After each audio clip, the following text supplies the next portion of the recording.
Good morning, Mrs. Darcy. I thought that it was a suitable morning for an early ride. See the way that the morning sun is bathing the rolling hills of Pemberley in a golden embrace. It's the day that might have previously beckoned me to embrace solitude, escape the cacophony of the world and find refuge in the company of my own thoughts. But now I would much rather be with a woman whose very presence transformed my life, who helped me see how much better life would be if I behaved in a more gentlemanlike manner. Would you take my hand? I'll help you up to your steed. There. Good girl. Well, shall we?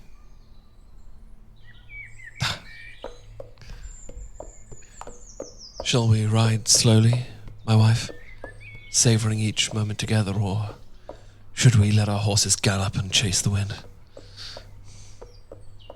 Yes, slowly first at least, I think, too. I've brought a few of your favourite apples to feed our noble companions during our rest stop. I may have a rest stop planned, but let's not get ahead of ourselves, shall we? Seeing you on horseback next to me, the world seems to just stand still, riding through this countryside, and my heart's swelling with love as I see you there. The horses seem just as eager for our adventure as we are. Do they not?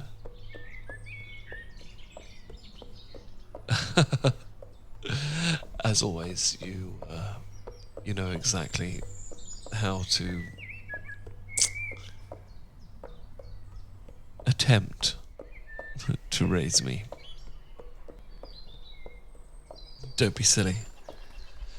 You know full well it was your wit that first attracted me to you.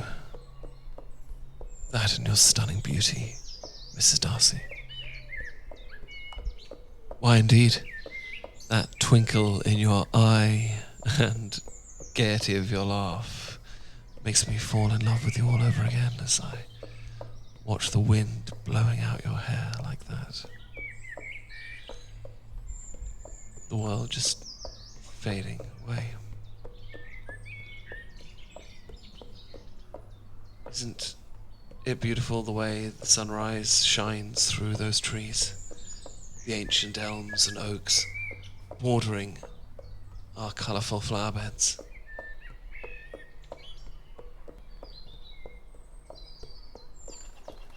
Come, let's ride over that stone bridge surrounded by the weeping willows. Yes, I do remember when we walked over it that time. Your sister told me that it was walking over that bridge with your, with your aunt and uncle, that you first truly reflected on how of all of this you could have been mistress. I like to think there was more than just my riches that changed your mind about me. It's not the scent of the wildflowers enchanting, the primroses, the red campions, mixed up with the beauty of the bluebells on the pathway. Do you remember the night that we first met at the Meryton Assembly? You truly were the most enchanting creature in the room. Yes, I truly believe that you are correct in that. Little in my countenance would have betrayed my thoughts. I was quite aloof, as you say. A lifetime ago, indeed. At least, as far as we're concerned.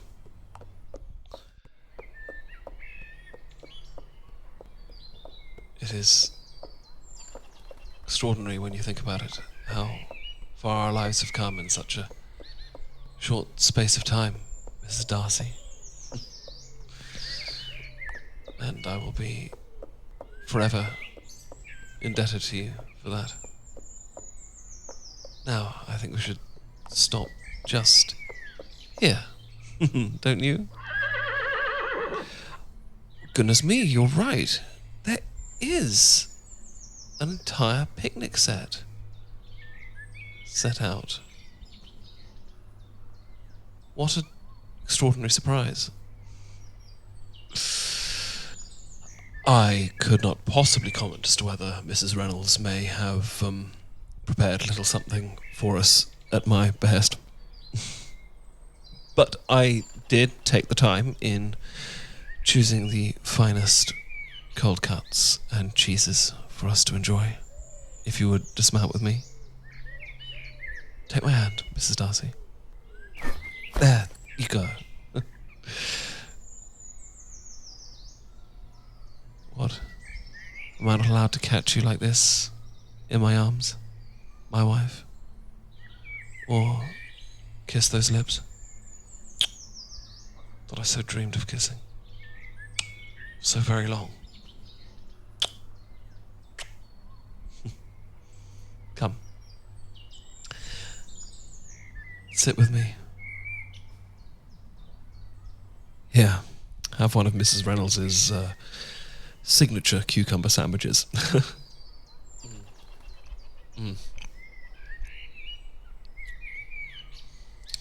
Have you heard the news from Delaford? Yes. A child has been born to the Ferriers. Eleanor and Edward. Marianne, they've gone with after her aunt, obviously. No, I believe they're doing very well as well.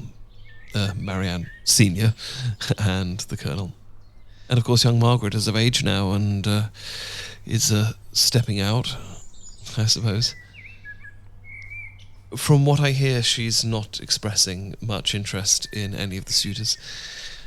She has quite a brain, that one. Rather like your sister, Mary. But also is very physical. I feel that she is destined for the city in some way, shape or form. Indeed. Have you tried the cheese? Best Derbyshire has to offer, I promise. Fresh from the farms just this week, I believe.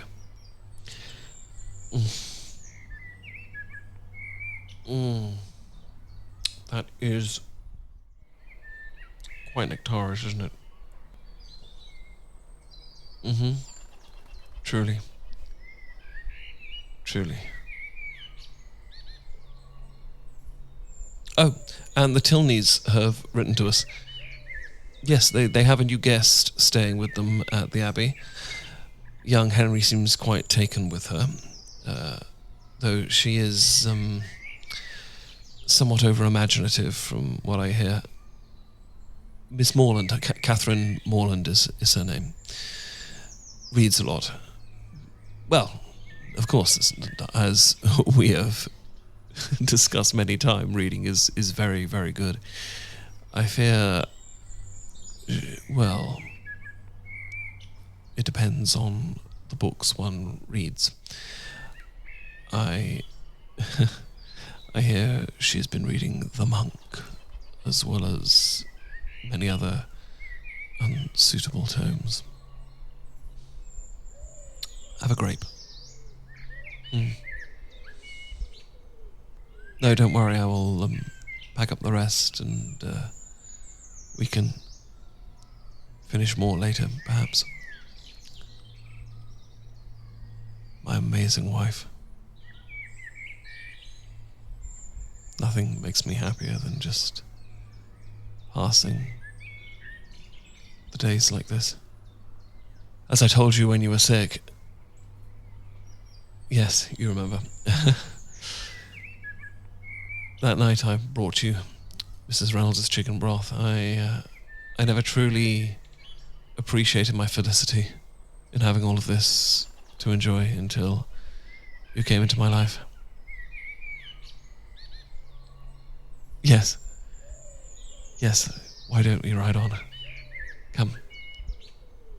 Let me help you up again. Up. Yes, just like that. And I shall... Up! Good girl. What say you? Shall we gallop? Let us. Ka! Ka!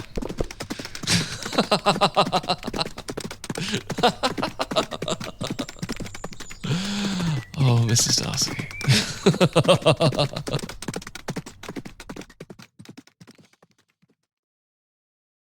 Good evening, darling.